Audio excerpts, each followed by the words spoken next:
Caribbean Newsline is brought to you by the Barbados Tourism Marketing, Inc.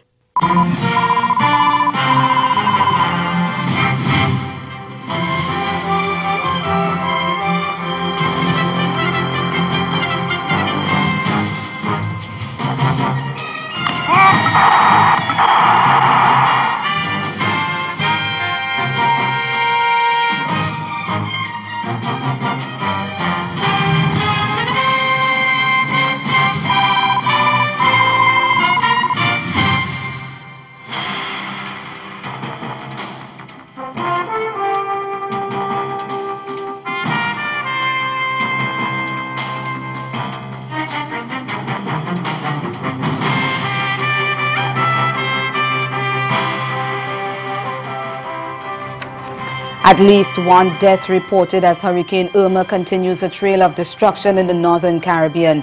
We begin with the sad news that just hours after Prime Minister Gaston Brown was reporting that Antigua and Barbuda was spared the worst when Hurricane Irma impacted the Twin Island nation on Wednesday, he has confirmed that a 2-year-old child died in Barbuda during the hurricane.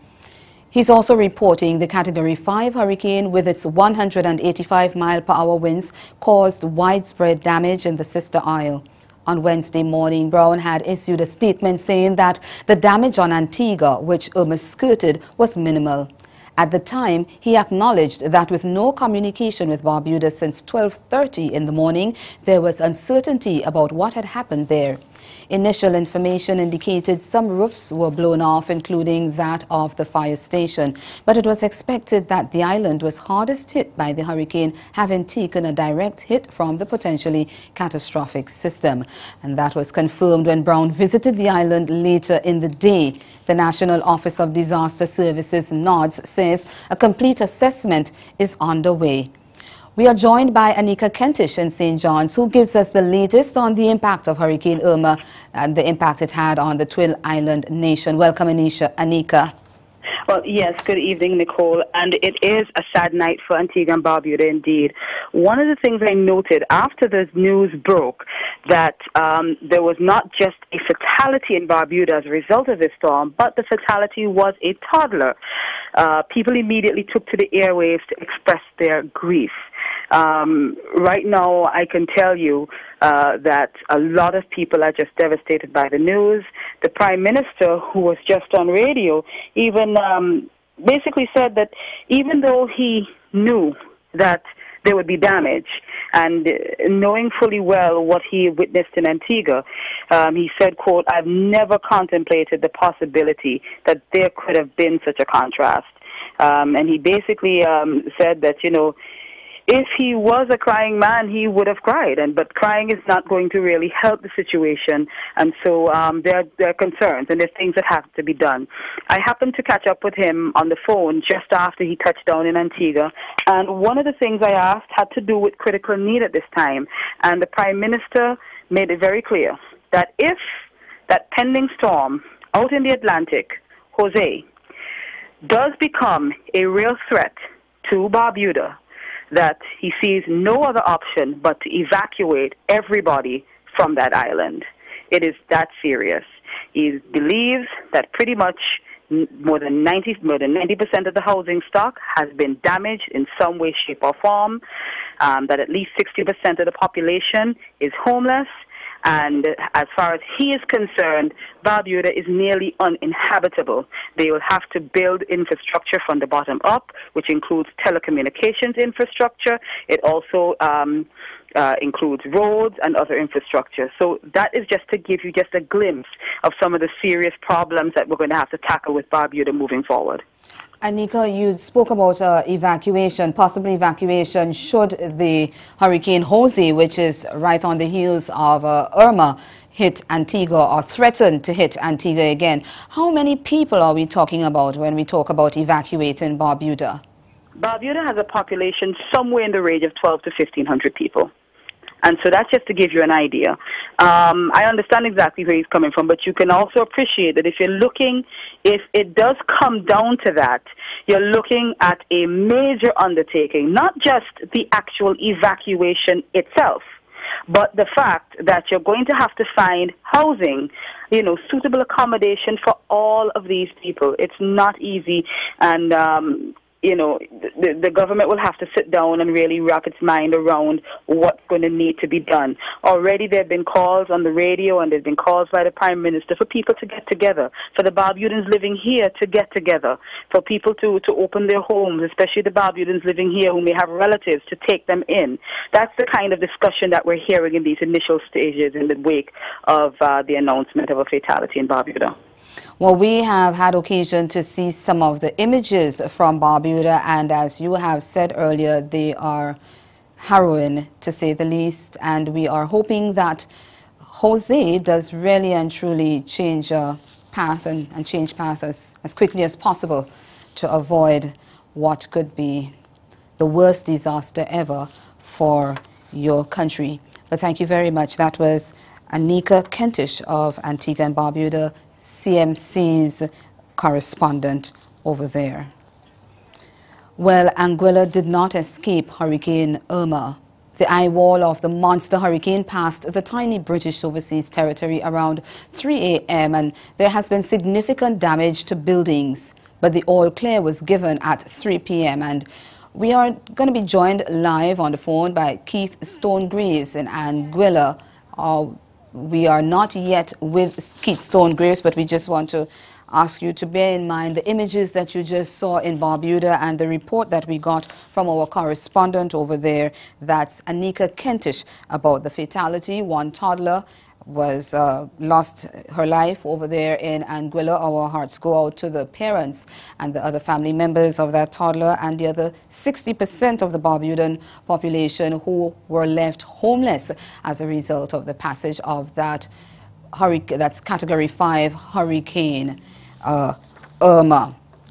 We're going to try to get on to Keith Stonegraves, but in the meantime, we want to let you know that Hurricane Irma also left its mark on the French Caribbean. In Saint Martin and Saint Barthélemy, it caused widespread flooding and knocked out all electricity. The French government confirmed that in Saint Martin, government headquarters, which comprised the most sturdy buildings on the island, were partly destroyed. The fire station was damaged and several roofs were blown off.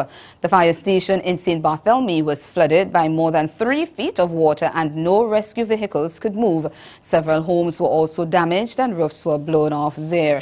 There were no immediate reports of casualties, but the Minister for Overseas Territories, Annick Garidin, said, and I quote, "We have a lot to fear for a certain number of our compatriots who unfortunately didn't want to listen to the protection measures and go to more secure sites. We're preparing for the worst," end of quote. The Associated Press is reporting that France has sent an emergency flood waters ration for the 2 overseas territories. And meantime, the Virgin Islands were also impacted by Hurricane Irma. Meantime, Dominica's Prime Minister Roosevelt Skerrit is thanking God for sparing the country from the ravages of Irma. He said there were fallen trees and minimal damage to buildings, but the island was mostly spared. And Skerrit made attempts to reach out to leaders in other Caribbean countries that were impacted by this massive hurricane. Earlier in the day, he posted a 6-minute video on YouTube about what his island had experienced, and he also extended his hand to those seriously affected.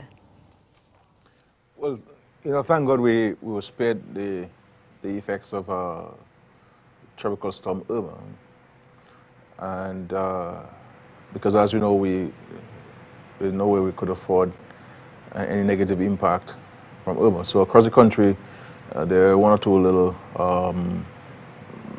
landslides and some fallen trees and so forth. But outside of that, and of course at the Douglas Childs Airport, there was a slight challenge there. But other than that, I think we were spared the ravages of the effects of Tropical Storm Irma. Unfortunately, some of our friends, sister islands up north, you know, were not spared by the impact of the hurricane. I have spoken to the Prime Minister of Antigua and Barbuda, Honorable Gaston Brown, and he has informed me that Antigua itself was not heavily impacted outside of some fallen trees and so forth. but Barbuda was out of communication, and he would be making a trip there sometime this morning, so that his government, himself and his government, could make an assessment of the situation in Barbuda.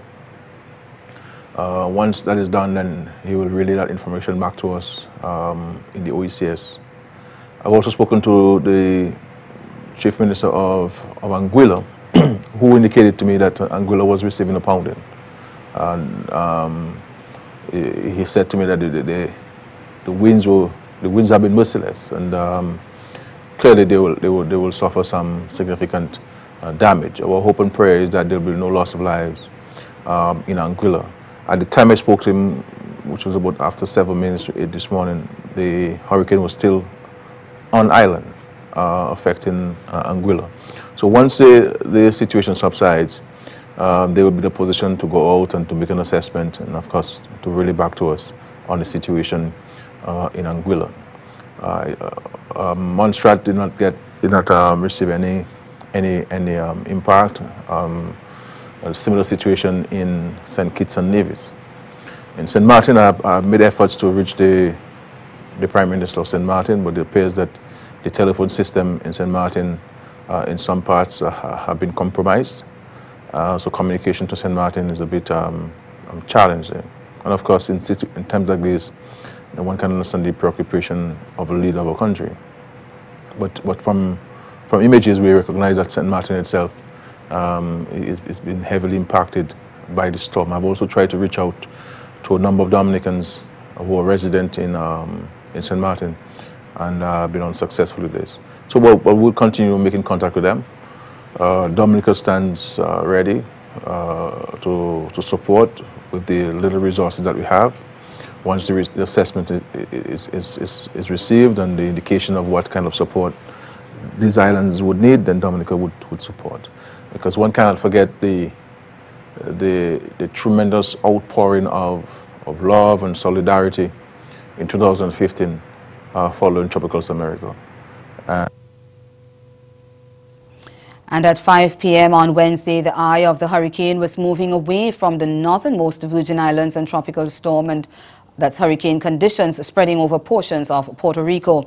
It was about 40 miles northwest of St. Thomas in the U.S. Virgin Islands and 55 miles east-northeast of San Juan, Puerto Rico. Irma's maximum sustained winds are still around 185 miles per hour. On the forecast track, the extremely dangerous core of Irma will pass just north of Puerto Rico tonight, and they'll pass near or just north of the coast of Hispaniola on Thursday and be near the Turks and Caicos and southeastern Bahamas later that same day. And with the hurricane approaching the Bahamas, emergency evacuations from the southeastern islands were underway on Wednesday as Prime Minister Dr. Herbert Minnis urged residents not to stay and risk their lives or serious harm. The government has issued a hurricane warning for the central Bahamas, including Cat Island, the Exumas, Long Island, Rum Cay, and San Salvador. And a hurricane watch has been issued for the northwestern Bahamas, including Abacos, Andros Island, Berry Islands, Bimini, Eleuthera, Grand Bahama Island, and New Providence. Prime Minister Minnis announced the emergency evacuations of 6 islands in the southern part of the island chain, saying that the Category 5 hurricane posed a dire threat to the islands of Mayaguana, Inagua, Crooked Island, Acklins, Long Cay, and what is referred to as Mikal and Ragged Island. Flights out of those islands into Nassau continued into Wednesday evening, and Minnis said people who did not evacuate will be at risk, and emergency personnel may not be able to or available to rescue them when the storm is at its height between Thursday and Friday. That this is the largest evacuation in the history of the country. We are advising in the strongest possible terms that the residents of Mikal and Ragged Island comply with the evacuation of their respective islands. Let me be very clear. Those who refuse to evacuate place themselves in potentially great danger from this monster hurricane, including from dangerously strong and high storm surge, which is one of the greatest threats from a hurricane.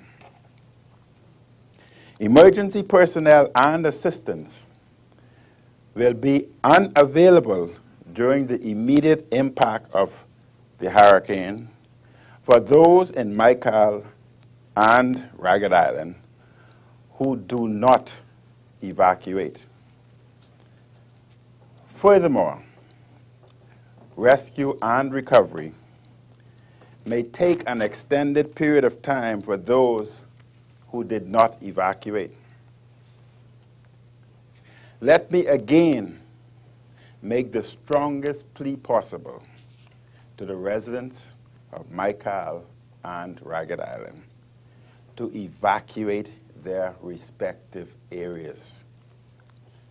Do not put your life and those of your loved ones at unnecessary risk.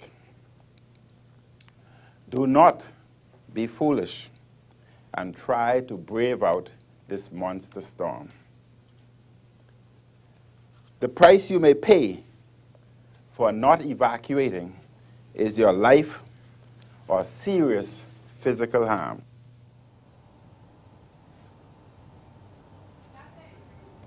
Well, evacuations did not only take place in the Bahamas. The executive director of the Caribbean Disaster Emergency Management Agency, Ronald Jackson, says that officials in the Turks and Caicos Islands took similar action, and as that territory is also expected to be affected by Irma by Thursday evening. In the case of Turks and Caicos, they've completed evacuation so far of Salt Key, which is an island that is populated by mostly elderly residents, and they've been moved to, is it Providenciales, I believe, where they are able to access better shelter facilities. In the case of the Bahamas, they are currently evacuating much of the southern islands. There is a significant evacuation exercise taking place in Great Inagua, where over the course of today, they are hoping to complete 5 flights off of Great Inagua to the island of New Providence. Similarly, they are looking at other islands, Mayaguana, Inagua, Crooked Island, Ragged Island as well, to ensure that those individuals who would be located in these islands are moved to the safe haven in New Providence. SEDEMA is preparing to deploy its rapid needs assessment teams to Antigua as early as Thursday. And Jackson says, given what is known at this point in time, the focus will be on Anguilla and the British Virgin Islands. Our plans initially surrounded a deployment to respond to the needs of Antigua and Barbuda in the event of their impact, similarly to St. Kitts and Nevis and potentially to Montserrat.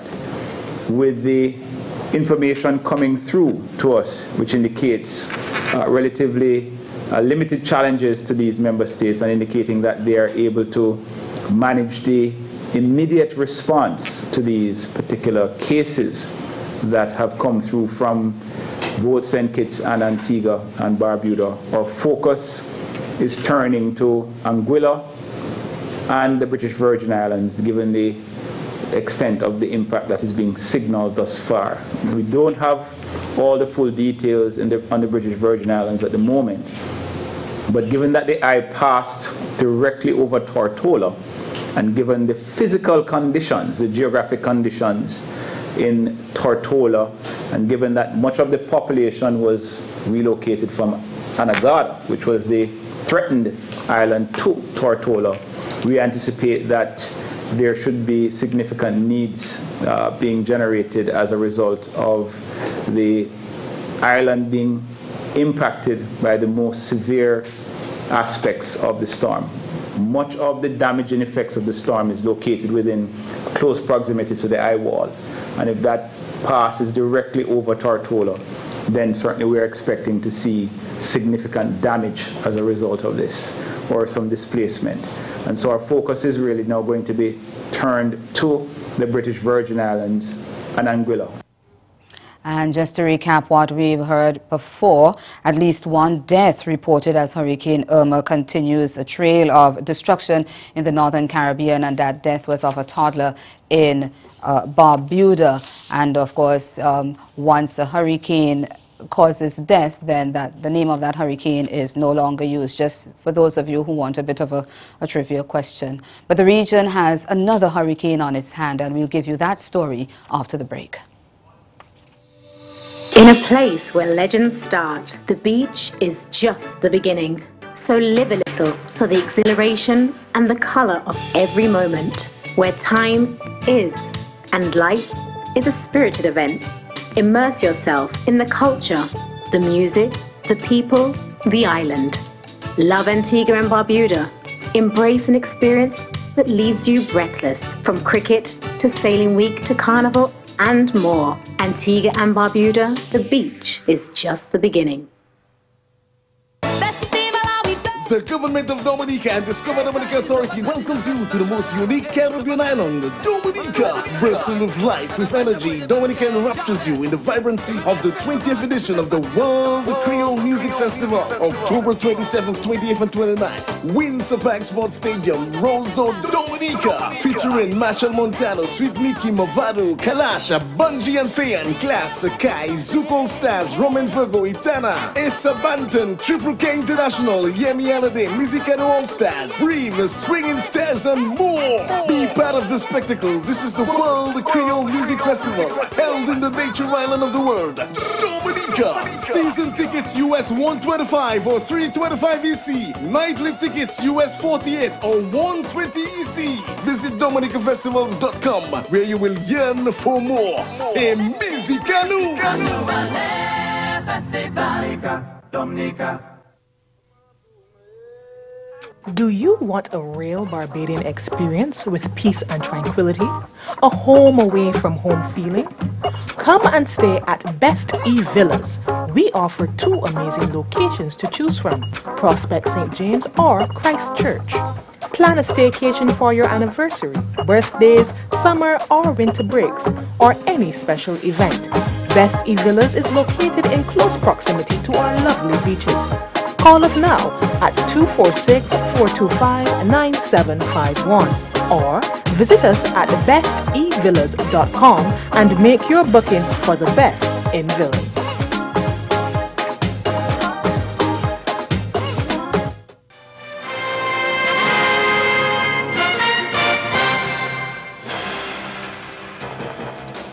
Even as Northern Caribbean islands begin the process of cleaning up the mess made by Hurricane Irma, they have to brace themselves for potential impact from another hurricane.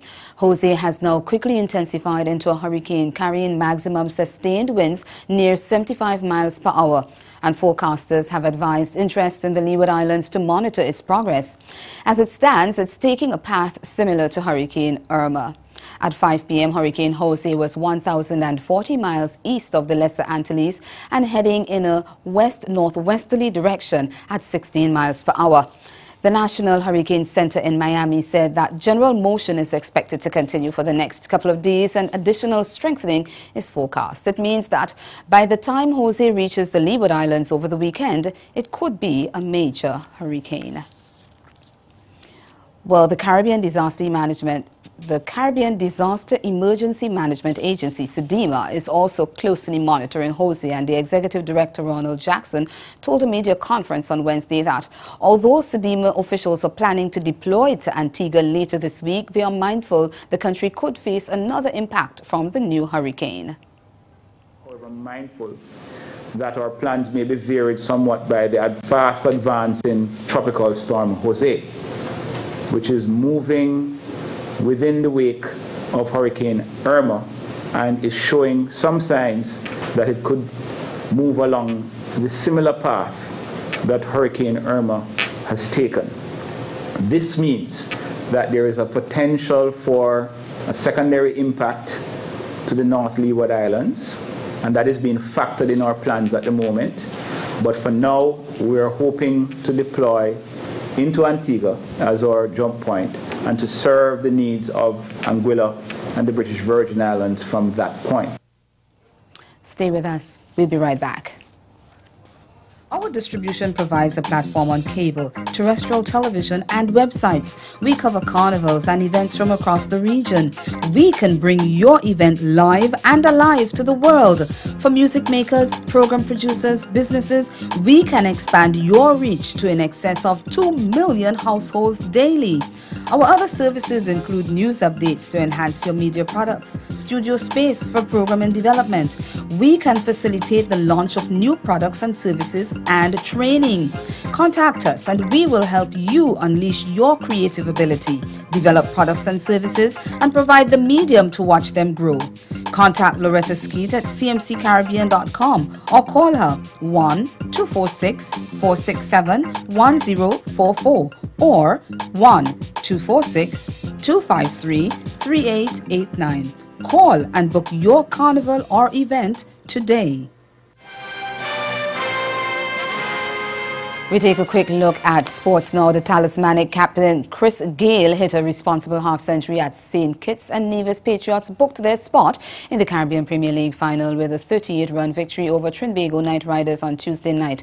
Sent into bat at the Brian Lara Stadium, Patriots rallied to 149 for 7 of their 70 overs, with the left-handed Gayle expertly navigating a slow track to be unbeaten on 54 from 51 deliveries at the end. Brandon King chipped in with 30 off 26 balls, and Mohamed Hafiz got 21 from 13 balls. But the Patriots batsmen otherwise struggled to come to terms with the lack of pace in the track. Captain Dwayne Bravo finished with figures of 4 for 38, while new ball bowler Ronsford Beaton claimed 2 for 22. Well, in reply, the Trinbago Knight Riders slumped to 6 runs for 3 wickets in the third over and never really recovered, and were eventually bowled out for 111 with 3 balls left in the innings. Darren Bravo top scored with 29 off 33 deliveries, while Captain Dwayne struck 24 from 13 balls, but support was lacking and the innings collapsed.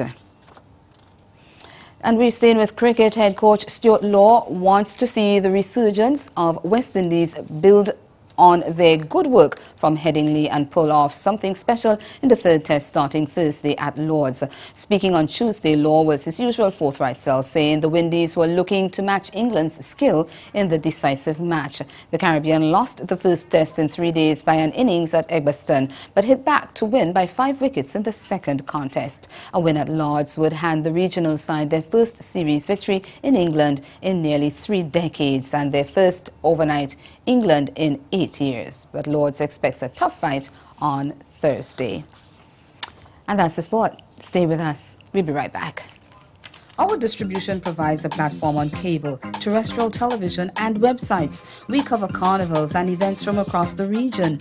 We can bring your event live and alive to the world. For music makers, program producers, businesses, we can expand your reach to in excess of 2 million households daily. Our other services include news updates to enhance your media products, studio space for program and development. We can facilitate the launch of new products and services and training. Contact us and we will help you unleash your creative ability, develop products and services, and provide the medium to watch them grow.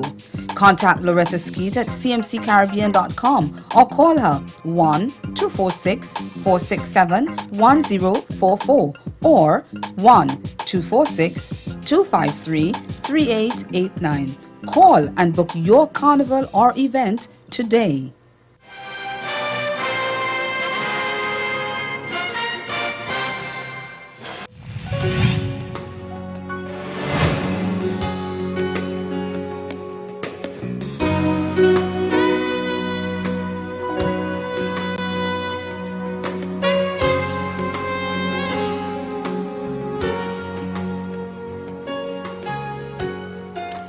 Before we go, here's a look at some of the damage caused by Hurricane Irma as it disrupted the lives of thousands in the Northern Caribbean over the last 24 hours.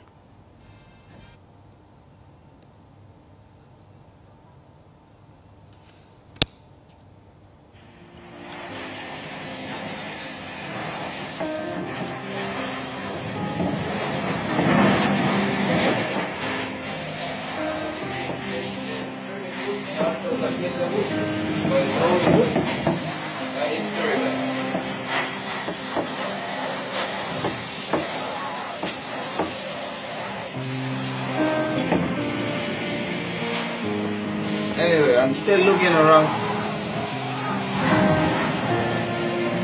I'm looking above the roof. Exactly.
Well, we thank you for joining us for Caribbean Newsline this Wednesday evening. And for news and sport around the clock, we encourage you to log on to cornernews.com.